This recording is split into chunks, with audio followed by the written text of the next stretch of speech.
you love movies and movie discussions, you've come to the right place. Who am I, you ask? I am the Wiz! And I'm here today to review the 1941 family drama, How Green Was My Valley, directed by John Ford. Yeah, I know some of you are going to be like, well, hold on, you missed the review. What's going on? Some of us decided to, I don't know, they decided they wanted to spend time with their family this past week, so we didn't have the podcast. I don't know how good that excuse is, but yeah, we're going to do the theory of everything next week for Saturday, me and Kim. We're going to do past Oscar winners as the theme, so look forward to that review next week. I might do another review after that, we'll see. How Green Was My Valley? This is a film that was a Best Picture winner in 1942, and I think that's really all it's known for now. Back then, it was a very popular book. It was made into a feature film that won the Oscar.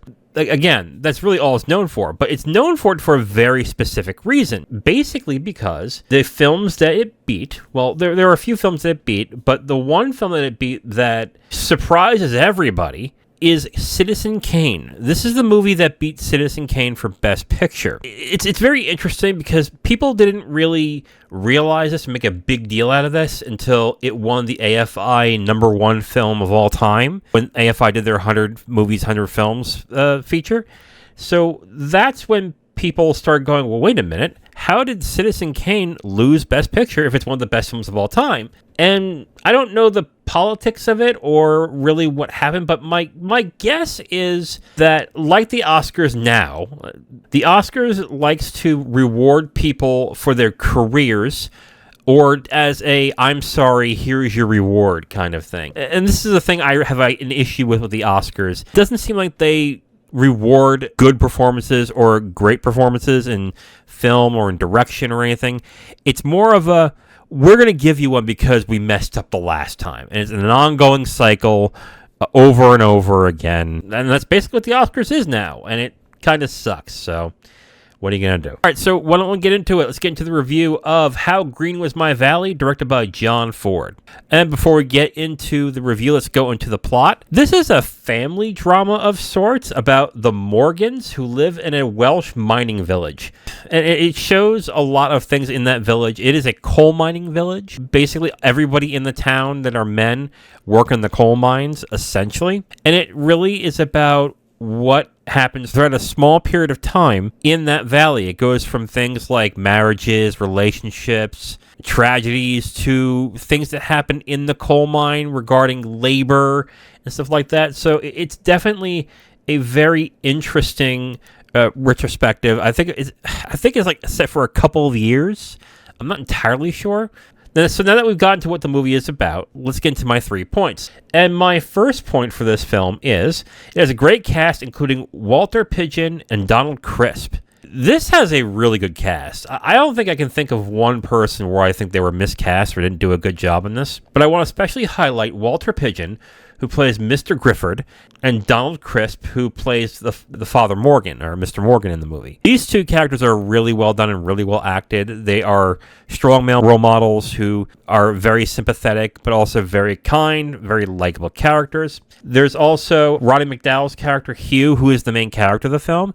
And this also features a incredibly young Maureen O'Hara. I mean incredibly young. When I saw her, I was like, whoa! I don't think I've ever seen her that young. I'm not even sure this is her first film. This was definitely when she was younger. You can tell how young she is in the film. And she's pretty good in the movie as well. But I definitely want to highlight Walter Pidgeon and Donald Crisp. And I think Donald Crisp won an Academy Award for his performance in this movie. And I think it was deserved. It was a very good performance. Second point, has beautiful shot selection. There is something I need to say about this movie. Apparently, for this film, they had to build this entire town from scratch, from where Ford actually shot this, and it looks really good. The stone cobbled houses, the way that the town looks, the mine looks, and it looks really good in the movie itself. I especially like how they shot certain sequences, especially when the mine shaft or the mine whistle blows, or certain scenes when it comes to the valley itself. When it comes to its cinematography and the way it's shot, it is actually very stunning looking. I do have to give it credit. It's a very beautiful looking film.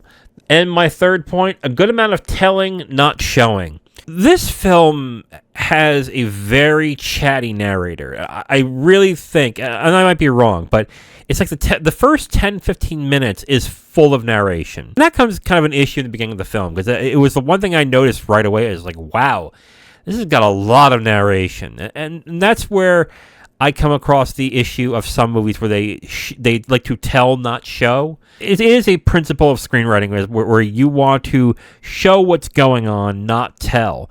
And the annoying thing about the narration in this movie is that it points out very obvious things that if you would just pay attention to the film, the narration would be utterly pointless. I don't know if that is a common thing from back then. For as many films I have seen, I can't say that I don't remember a lot of older films having this much narration, but there is a ton of it in this movie. And I'm not exaggerating here.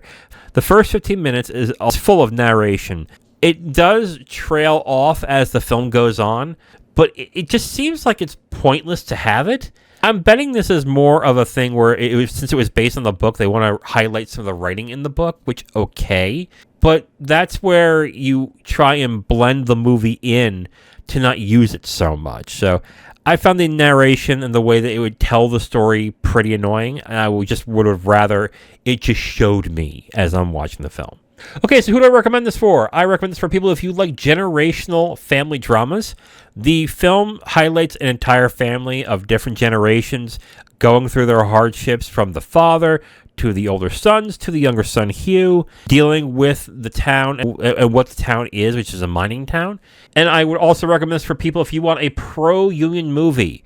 I am actually kind of stunned. I didn't hear anybody in the political space actually recommend this as a pro-union movie. I think this would be incredibly effective as a pro-union movie. And if you are somebody who wants to show why, if you believe unions are a good thing, this would probably be a movie to show that to somebody. If they can handle it being black and white, which I'll roll my eyes and whatever. But yeah, so if you can't recommend Norma Ray for some reason, I would say How Green Was My Valley would probably be a good second choice for that as well. Who do I not recommend it for? I do not recommend it for somebody if you get annoyed with over narration. Like I said in my 3 points, this film seems a little over narrated. And the thing that annoyed me the most about it is that it wasn't necessary. You could watch the film without the narration and you could figure out what's going on. But this film just pointed out to you verbatim, here's what's happening, here's what's going on in the story. Like, I'm just like, okay, I don't need that, but okay, thank you, I guess. So if you get annoyed by that, maybe skip it or just be prepared for it. Overall, I do recommend How Green Was My Valley. Is it better than Citizen Kane? No, not even close. But it is a good movie, and it's got some strong moral values. It's got some good themes involving pro-union stances and just the family dynamics involving that. It is an interesting movie to highlight when it comes to making a town a character, but I think there are stronger movies that do that too.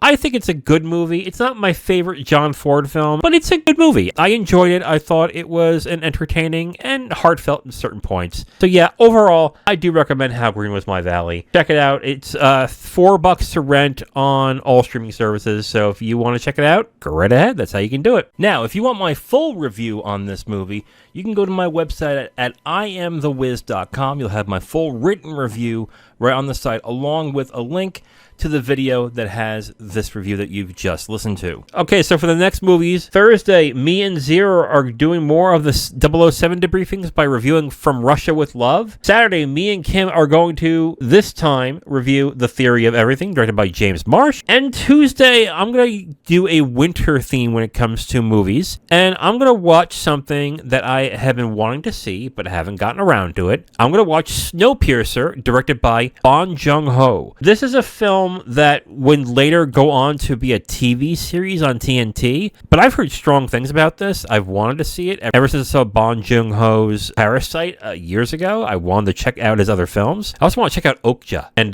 Memories of Murder, so I'll probably get to those at some point too. So yeah, I can't wait to check this out. So that will be for Tuesday of next week. So tune in next time, where Thursday, me and Zero are going to continue this 007 debriefings by reviewing From Russia with Love. Saturday, me and Kim are going to review The Theory of Everything, directed by James Marsh. And Tuesday, I'll be reviewing Snowpiercer, directed by Bong Joon-ho.